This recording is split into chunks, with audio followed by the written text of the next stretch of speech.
One of the functions of belief is taking action. We did a survey of about 2,000 top entrepreneurs, and we noticed that one of the things that people who win in that world have is a bias for action. If they have an inspiration, they act on it. I mean, how many of you have ever had a great idea, talked about it, thought about it, didn't do it, and then someone else did it and was successful, and you went, darn, I should have done that. Maybe it was buy that piece of property. You know, all that, we all have that piece of property we wish we'd bought, you know.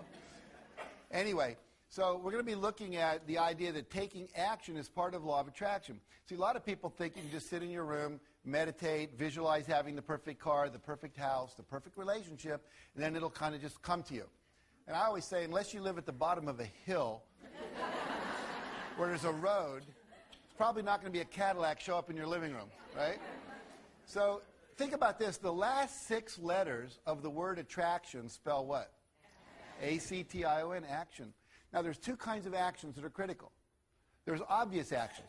If you want a certain kind of car, you should go down and test drive it. You should find out how much it costs. You should see what it costs to maintain it. You should go, I like to test drive a car 3 or 4 times, go down to the dealer, take a camera, stick my head out the window, say, take a picture of me, I'll be back to buy it. Put it up on my refrigerator, look at it every day. Eventually, those kind of things produce car, right? Saving for it and so forth. But there are also things called inspired actions.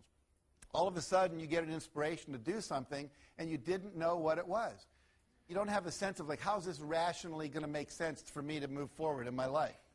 I'll give you an example. A friend of mine, Dr. Ignatius Piazza, graduates chiropractic school.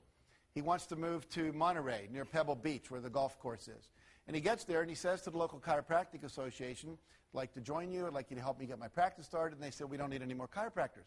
We have 1 chiropractor for every 8 people in this area. It's too many. Now, he could have said, okay, let the external reality control his internal experience, but he didn't do that. He said, I'm going to think about this and visualize it and believe in it, and something will come that I will do. And what came to him to do was to take 6 months before he opened his office and put a pin where he wanted his office, and then concentric circles knock on every door in every neighborhood saying, hi, I'm a new doctor in town. Could I ask you a few questions? I'm starting this practice. Should I open from 5 till 9 in the morning, or should I be open from 5 until 9 at night for people who have 9 to 5 jobs? Which would be better? Should I advertise in this paper or that paper? Should I call it Ignatius Piazza Chiropractic or Chiropractic West? Then his last question was, if I have an open house, would you like to receive an invitation? They said yes. He wrote it down.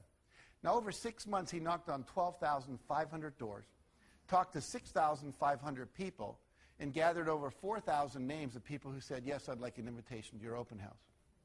Now, when he opened his office 6 months later in a town that did not need another chiropractor, according to the professionals, his first month in practice, he netted $72,000. In his first year in practice, his gross income was over $1 million. I was giving a talk and mentioned this story just about 5 years ago, and this happened about 25 years ago. Someone said, he knocked on my door. And he left his card. And 2 years later, I needed the chiropractor, and I called him. Because we work with people we know, we've had an experience with, right? So he trusted his intuition. He took action on it. Other people would say, oh, guess I can't have what I want. You got to be willing to take the action. Now, there's 2 kinds of actions. Outer action, what we call the action journey. You're out in the world, you're doing things. And there's inner actions, which are things like meditation and visualization and affirmations. We'll talk about that. Research now seems to indicate that 1 hour of inner action is worth 7 hours of out-in-the-world action. Think about that. You're working too hard. You could be attracting a lot more to you effortlessly by sending out the vibration, by focusing on the goals and feeling the feelings. We're going to talk a little more about that in a minute. Instead of working so hard. One of my friends says, if it feels like you're paddling upstream, it's not it. You should feel like you're going downstream. Occasionally you have to guide to avoid a rock, but it's not that much work. But we've all learned what? Work hard, head to the grindstone, work, And that's really not the way it is. It should be more effortless than that.